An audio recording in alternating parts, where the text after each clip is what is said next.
আমরা কিন্তু বোকা পুরুষ মানুষ, আমরা যারা আছে আমরা কিন্তু আসলে বোকা জাতি, জানেন? আমার বয়স অনেক কম যদিও আপনাদের চাইতে, তবে আমি কিছু বিষয় ফিল করেছি আমার লাইফে, যেটা আমি মনে করি আলহামদুলিল্লাহ আল্লাহ পাক আমাকে নিয়ামত দিয়েছে।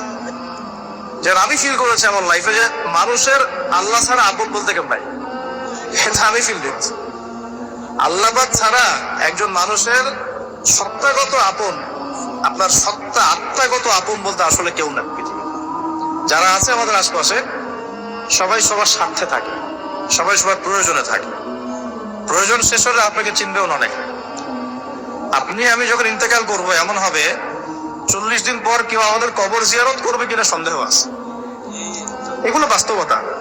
আর আমরা বোকা কেন জানেন? আমরা এই দুনিয়ার মানুষদের স্বার্থেই, আমার আশপাশের মানুষগুলোর স্বার্থেই সারা জীবন আল্লাহর বিরুদ্ধে চলি, আরাম খাই, সুদ খাই, ঘুষ খাই, দুর্নীতি করে ওদের মুখে হাসি ফোটানোর জন্য।